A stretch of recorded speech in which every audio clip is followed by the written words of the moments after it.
Hello everyone and welcome. And I'm James. Not yet, we will get to that. You are watching Two Jasons, One Car. I'm Jason. And I'm James. Okay, nailed it. So speaking of Throttle House though, on our last video together that we did on the Lucid, somebody wrote, I love Throttle House, but they'd be pretty nervous if the Two Jasons were a regular combo, LOL. Well, don't be ridiculous. It's not like you can film or edit or have any style or As if you do your own editing.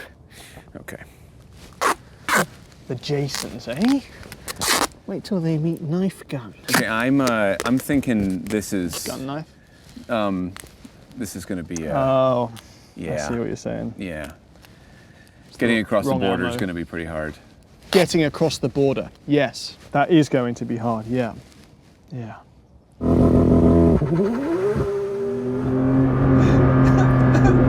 want it. I will. So we are sitting inside of the 911 ST. What's the deal with ST? What does that mean? It means Jason can afford it and he wants it. ST, I like that they call this ST because this is the new 911R. And Andy Preuninger, who is the sort of god of GT cars at Porsche, told me once he's never going to use 911R again. He's going to pull historical names and use them once because he doesn't want to piss off the people who bought a 911R.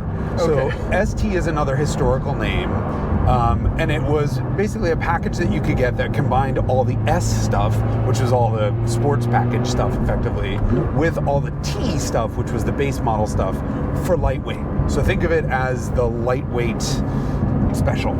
Yeah, so you can buy a Porsche 911S, you can buy the 911T. Well, what if you combine the two? And essentially, if the GT3 RS is the most track-going, friendly 911 that exists, well, then this is the most road-going 911 that exists. Like as endearing to an enthusiast as you could possibly make a 911 for the road. Which means a 9,000 RPM naturally aspirated independent throttle body flat six and a manual only. Yes. So you've got 518 horsepower, same as the GT3 RS. This is the same engine as the GT3 RS, which has those updated camshafts for slightly more power, which you can feel right there. It is pretty noisy in here. I mean, you hear all of the mechanical everything happening, which is exciting. I mean, this is the lightest 992 that exists. They've done a ton of work in pulling out weight, and as a result, yes, sound deadening is part of that. Yeah, unlike almost all modern cars where you're only treated to select frequencies of exhaust and then what the speakers are playing, this is raw, actual mechanical noise. You hear intake, exhaust, engine mechanical noise, but then gear train noise. You hear lash at low RPM. You hear the throw-out bearing squealing if you start to rev. You hear the pressure plate rattling. It's nuts. Yes, Nuts. you hear everything. So as far as some of the things that they've done to pull out weight, there is extensive use of CFRP, carbon fiber reinforced plastic, which maybe sounds, sad when you hear the word plastic. Porsche does use the word plastic though. Some companies will say polymer to try and make it sound fancier than it is. I mean, it's fancy stuff and it's expensive stuff. So it's cool use, but the roof, the hood, the front fenders, the doors, carbon fiber reinforced plastic. So they've taken out significant amount of weight there. These seats have pulled out weight. The largest factor of which they've pulled out weight, do you know what it is? The clutch. Not the clutch, actually. The wheels are magnesium. So clutch is second. Yes, the most weight has been pulled out thanks to using magnesium wheels. They also have a lightweight single mass flywheel and clutch that pulled out 22 pounds alone. 22. Think about that. Yeah, just in the clutch and flywheel. Nuts.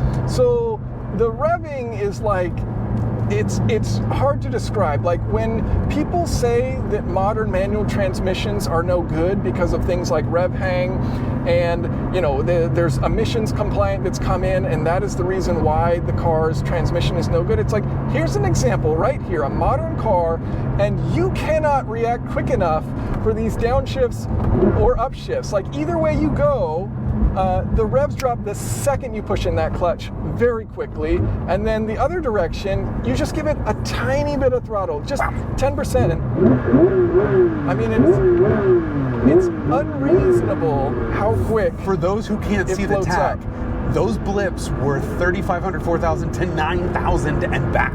This is Carrera GT levels. And, you know, that car was famously a V10 with basically no flywheel, and this is as blippy as a CGT. Yeah, it's nuts. Okay, so what I want to ask is, when you get in a car, and a car is obviously that is oriented for sporty driving on roads, what are the things that you are looking for? There are this, from the engineering perspective, what I'm looking for is a car that does exactly what I ask of it. Because what happens is you wind up not having to drive around peculiarities and remap your control inputs for some nonlinear way. So the car just goes away and shrinks around you and becomes effectively like a Hulk suit, right? It's just, you feel like you're you, only stronger and faster and making more flat six noises. Yes. And so I think part of that is, like, you want the car to do exactly what you ask of it, and then the second part of that is when you ask it to do it, and right? in the measure you've asked it to do so. Right. And so there is this delay that is very typical of modern cars, where you ask it to do something, you wait for it to happen, and it happens. And eventually, like you say, you adjust your brain to that delay, and that sucks because you become less connected to it. Right. This, and I think like just as well, like it's hard for me to distinguish between this and an electric car in like responsiveness of throttle. Like if I go to a proper gear where we can actually get some, it's absurd how quick it goes from 0 to nothing. And there's a lot of work that goes into that response. So with an electric car, response is a choice, right? It's up to the software team. How do you want to tune that motor? Because mechanically, it's all very possible. With combustion engines, it's a bit of both. Everything's, fly-by-wire these days. All throttles are electronic. So there is that choice. But if you just open the throttle, you still have delays to wait for with combustion engines that you don't have to worry about with electric cars. Right. Now here, those delays are gone. Gone. And it's like, how do they do this? So one of the things I think is really cool, if you look inside this engine, there are 9 butterfly valves. A typical engine is going to have 1. So why are there 9? Do you know what all 9 are for? Well, 6 of them are directly into the individual throttle runners. Yep, right? so 6 individual throttle bodies. And then the other ones are lengthening and shortening the effective length of the manifold and taking advantage of resonances. Yes, close. So I actually had this discussion with the performance engineer last night. I did cheat, but I want to provide real information in my videos instead of just kind of winging it. So there are 6. There are 6. Oh, it doesn't want to close now. Sorry, we've upset the Porsche. There are 6 individual throttle bodies. Then there's 2 in the intake manifold, and that, as you mentioned, is for adjusting how those pressure waves bounce around and ensuring across a wide rev range you have good torque, which this does have. And actually, I don't know of a car with a higher torque per liter than this today as far as naturally aspirated engines. 458 had it beat back in the day, but not sold today. I think this is the highest. So that's, okay, 2 in the intake, we still have 1 more. So there is 1 main throttle body, and this was the one that was confusing to me, because it's like, why is that there? Because the advantage of individual throttle bodies is that you bring atmospheric pressure as close to the cylinder as possible, so that when you do put your foot down, you get that torque immediately, and you don't have to wait for all of that pressure to fill the entire intake manifold, then go through the runners, then make it to the cylinders. It's just going from those runners into the cylinder. Very short distance. You have 1 main throttle body that is purely there for safety. It serves no real purpose in normal driving. If everything's going good, the thing is open always. Always. Okay, that sounds fully unnecessary and wasteful.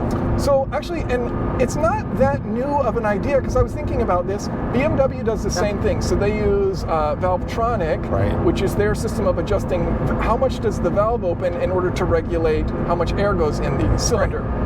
They also have one main throttle body, and it's pretty much always open unless something were to fail. I asked the engineer, I was like, so tell me a situation in which you close this main throttle body. And he was like, I don't know. Well, then don't put it in. Here's my scenario that I thought of in my head that I don't know if it's real or not. Let's say you forgot to put your engine filter on. A rock makes its way past.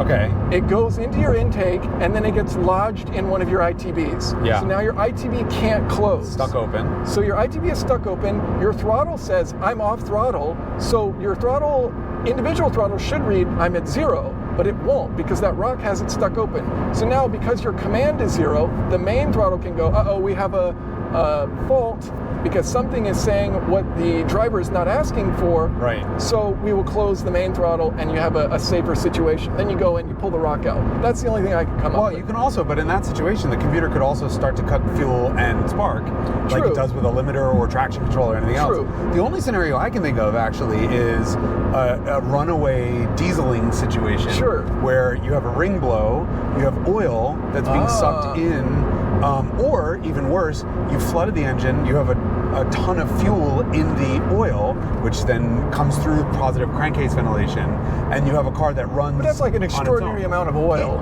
Well, but fuel vapor, a car can run on fuel vapor that has made it past a broken ring. So you could do that, and that's a way to shut it down, but you could also just shut the spark plug off. So I think that's, I'm gonna have a word with the manager. This is 2 Karens, 1 car. I want to talk to the manager. So that is purely just the air side of things, right? That's just what's coming into the engine and how do I make response very quick. So it makes sense from the engine standpoint. Then there's all of the components that you have to rotate. So anything that you have to rotate means additional energy is spent towards moving forward. So you have to move the car forward, but you also have to spin up all these things to move the car forward, right? So for example, titanium connecting rods. If you go to the clutch, like we talked about, lighter flywheel, lighter clutch. If you go further back from that, you've got carbon ceramic brakes, you've got magnesium wheels. So every step of the way from the engine to the tire, you're looking at all these things that are pulling out mass. And so that means every time, you go down, there's very little mass that has to be accelerated, so the response is so much better. It's just like a really cool, check all the boxes kind of approach where you look at every little detail along the way and say, how do I make this respond as fast as I possibly can? And that is absolutely my biggest joy, or the biggest thing that frustrates me is when I get in a car and the throttle pedal doesn't do what I want it to do. And this is a car where it's just synced with your brain and it is perfection. All of it. The throttle, the clutch, everything is perfectly synced. And to answer the second part of your question about what am I looking for in a driver's car, it's exactly this, right? In terms of everything you've just said, plus an experience. And this thing is, I hate to say it, it's the best sports car in the world. That's what I think. No, I truly do think this was not rehearsed. Yeah, it wasn't. And I am not the type of person that's I don't know what you call, but a track fanatic. I don't need to spend all day on the track. I like cars that are fun on the road, and most people that are car enthusiasts do most of their driving on the road. And if it is a road-going car, it's a production car, it's well, it ultimately is designed for the road, right? Right. So that to me is so what is the best of that? And I land here, it does everything you ask of it so well. The response is insane. It sounds crazy. I mean, it revs to 9,000. It's so many elements that you want, it just does perfectly. Yeah. And the crazy thing is Porsche didn't put us on a racetrack. And obviously the first thing I want to do in any 911 is go on a racetrack and slide it around, drift it through all the corners. But we made it maybe 2 miles. And I was I'm done. I know already $300 and whatever, $30,000, and you can't get one unless you do horrible things to them. It doesn't matter. This is one of the very, very few rare modern cars that are a spectacle and a whole experience. Just driving out of the parking lot of a hotel and 2 miles down a back road, you're okay, do you need to slide it around? No. Do I want to? Of course. But I would have it just for the experience of being in this thing and listening to that noise and dealing with that clutch. Yes, and we were chatting as we were just going along, and you were kind of giving it, 30%, and you were having a blast. And I was like, that is like the sign of a good car when you don't have to be at 10 tenths and you're still smiling. Like, that is Miata to me. Like, people are like, oh, Miata, you have to ring it out. It's like, no, you can really have fun in a Miata at any speed. And this has that mentality of like, whatever you're doing, you're going to enjoy it. Like, it's so responsive. Everything is so well connected, predictable, but yet like with some tenacity that it is so enjoyable. Clarity of purpose. This car, like all the other GT car divisions GT division cars from Porsche, has a very clear mission. The people who were doing this knew exactly what they wanted, and no one was standing in their way. Like, there's no one going, well, I think that's a little loud, or maybe it shouldn't ride so stiff, or whatever. There's no friggin' bean counter in there. Look, 992 is compromised to begin with. This interior is plasticky and it rattles, but you take the car, and clearly the guys at the GT department were like, we know exactly what we're going to make out of this car, and they did it. Yes.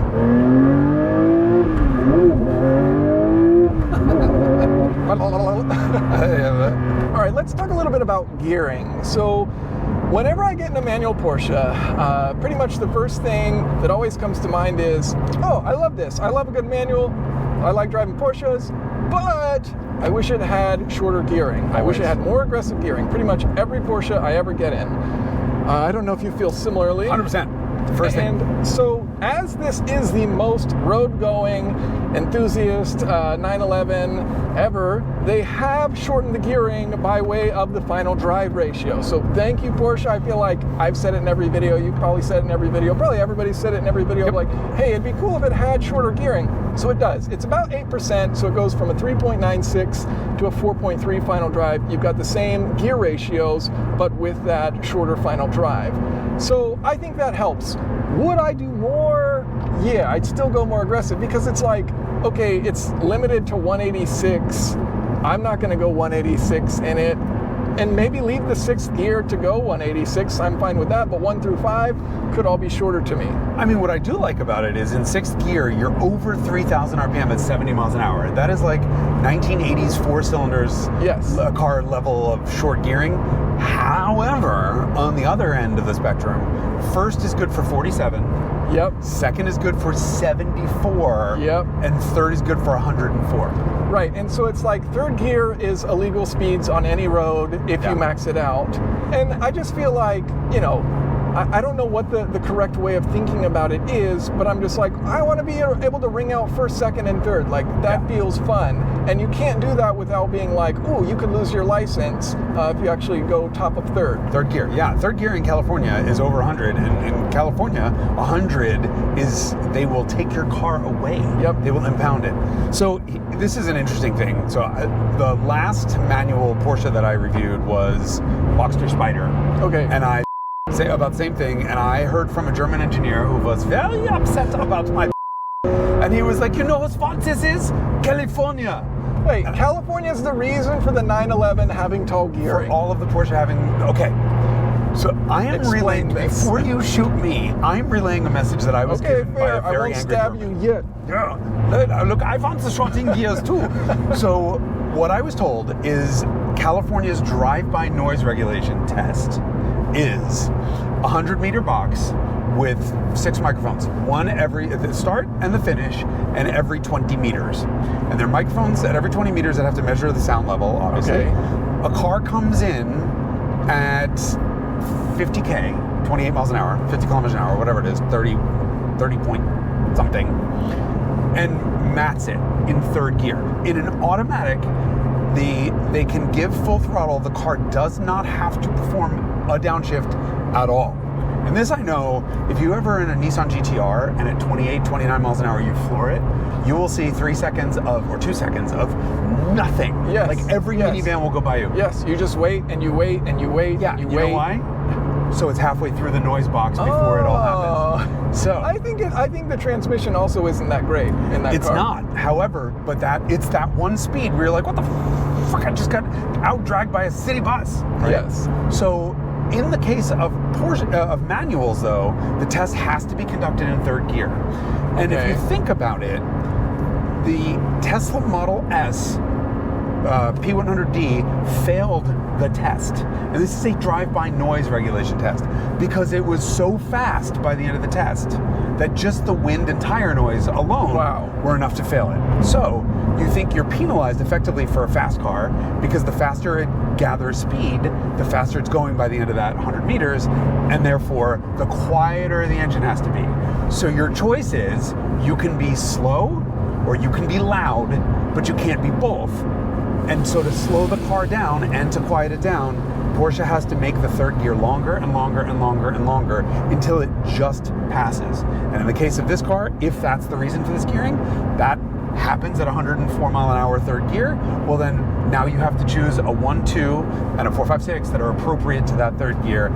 That's what determines the final drive ratio. It's a California problem. Okay, I have objection, Your Honor. I do too, so I want to hear yours. So what I just feel like, okay, this has an exhaust button that supposedly changes the exhaust mode. Yep. We've been driving a lot, and we cannot tell any difference. Except at idle. Unless we're at idle and not moving. But were it to be me, and I had to do this California test, I would have off mode for the California test, standard mode, where I close some valves back there, I make the obnoxious pathway to get that air out so that it silences it, and I have exactly what gearing I want. That's my... So that was my exact objection. Same thing. Other people do it. People do it. And the response to that from the angry German was, yeah, and then you're driving around, if there's a huge delta between, I'll go back into my normal voice for part of it. It's like, I was having trouble understanding because you weren't German in that moment. If there is a huge delta between the closed sound level and the open sound level, then as the valves are opening and closing for different speeds for different drive-by testing, then you have a very big market difference in the engine's tone. This happens, for example, in Aston Martin V12 Vantage, or even a Repeat. So you start out and it's like, wah, wah, wah, and it's constantly opening and closing, and you really notice that as a driver. So the first thing you do in an Aston is always pull that fuse out because it sounds broken. Like it's allowed to be idle, it's allowed to be loud at idle, and then it gets quiet, and then it gets loud again, it's annoying. So I am pretty sure that is the compromise I would choose and say to the customers, it is definitely not perfectly marked in the owner's manuals that fuse number 14 is there specifically for making lots of noise. Exactly. But I feel like, for example, a similar thing, Teslas came from the factory with really high tire pressures, and they're like, hey, this is the tire pressure that we're supposed to tell you to use. And they're like, if you want an actually decent ride, you should lower it like 5 PSI. They probably do that for range, right? Yeah, and so it's like, okay, we pass this range test, we send it from the factory with these really high pressures, and if you want to use it yourself, like the warning light won't go on even if you drop it 5 PSI. Right. So it's like, okay, then like there's this compromise to be made, and I feel like there could be a clever solution. There is. Ford has it. For example, Dark Horse, you can start it in quiet mode and drive around in quiet mode. So that has an infinitely, or 5-stage, I think it is, variable exhaust, and Porsche needs to do that. I also just feel like the Jaguar F-Type SVR exists.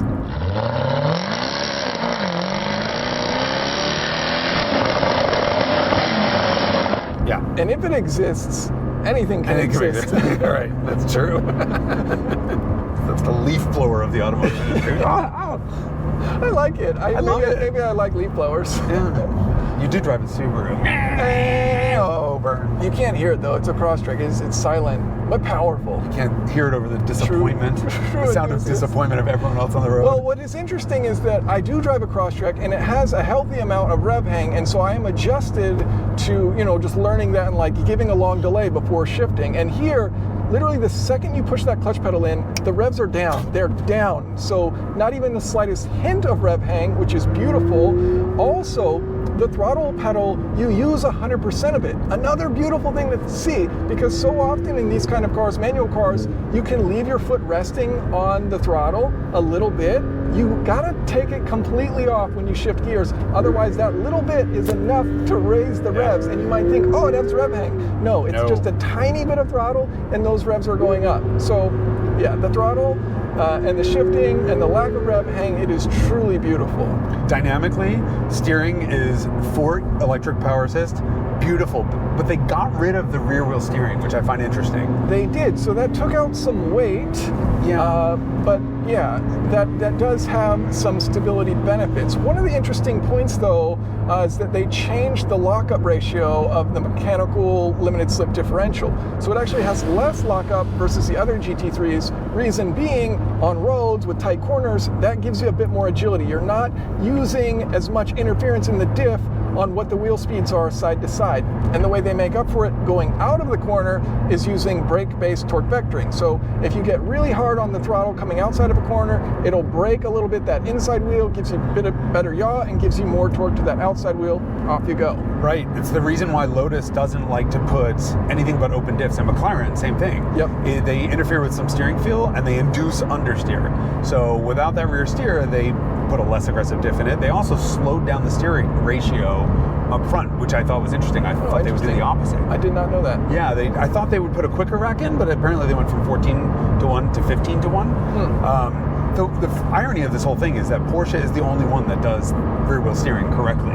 Right? I get into a Porsche with rear wheel steering and I can't tell. Yes. When you get into, like, I was just in a i7 yesterday, and every time the guy turned the wheel, you feel that secondary yaw moment from the back, and you're like, Jesus Christ, are we sideways? What's going on? I cannot agree more with you there, because whenever I drive the GT3, I'm like, wow, this thing steers incredibly, and I really like it. It does what I ask of it. When I got inside the LC500 and I drove it at Laguna Seca, I thought I was oversteering constantly, and I wasn't oversteering. The rear was doing weird stuff that every time indicated to my butt dyno, like, hey, the car's sliding. And I'm correcting for things that weren't happening. And I'm like, this is insane. Like, the disconnect was too extreme. And with Porsche, you don't feel that. But it's gone in this car, saves some weight. This is the lightest 911 992, so current generation. 3,056 pounds, 3,056 pounds for the US market, 3,042 for the European market. I wish the US market got this carbon fiber roll cage.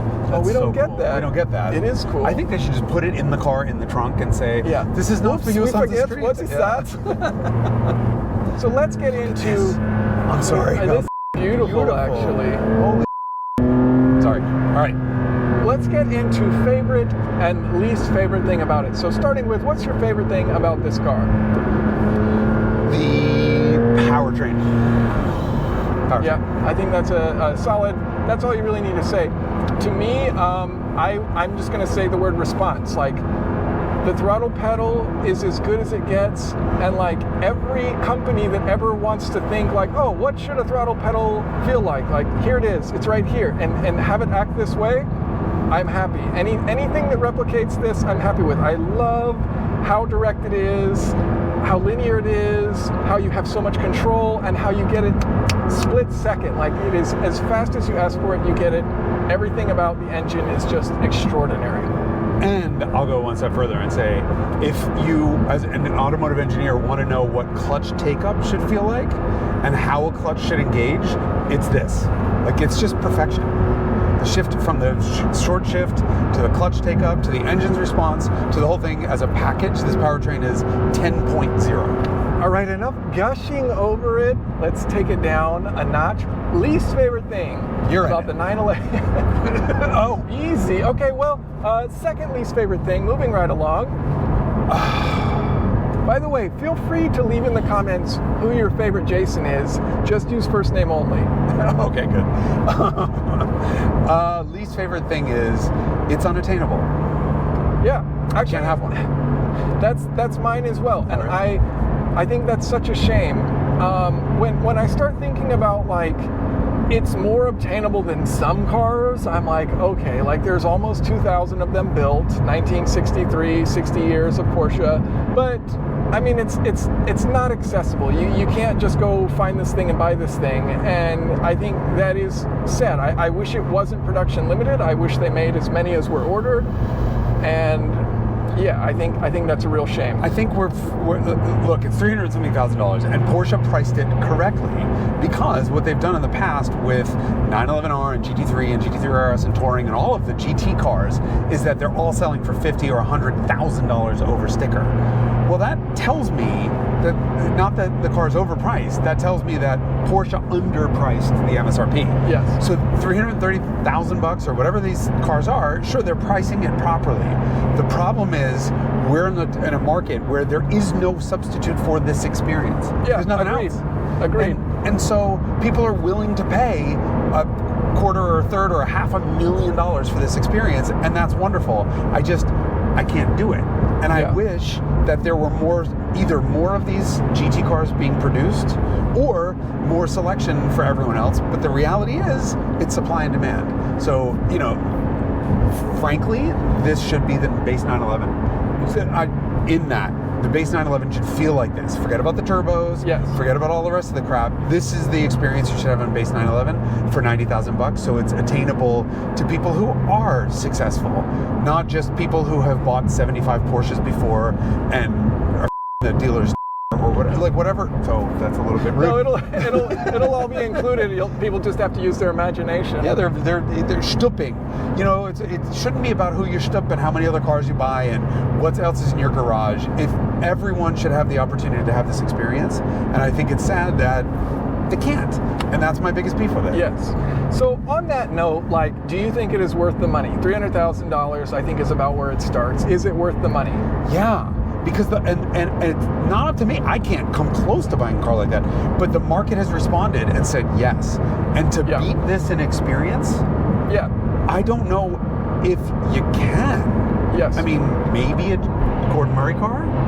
Yeah, so I hate to say anything over like $150,000 is worth the money. I just think it's insane. It makes no sense. And I have a bit of a utilitarian mindset of like, but 10 Miatas is more fun than one GT3. And so like that side of me breaks. But when I drive this thing, I'm like, looking at the market, if you look at a Pagani, if you look at, you know, a Koenigsegg, if you look at the prices behind these cars and then you look at this, it's like, yeah, it's worth the money. Easy, like easy. To those who can afford it, yeah. Yes. It absolutely is. Yes. And you can't do better, but I just don't like saying that. Like, yeah, same. It makes me uncomfortable. I don't like it either. Right. I wish it was more accessible, like you said. Yeah, I would have a BRZ over this once you factor in money.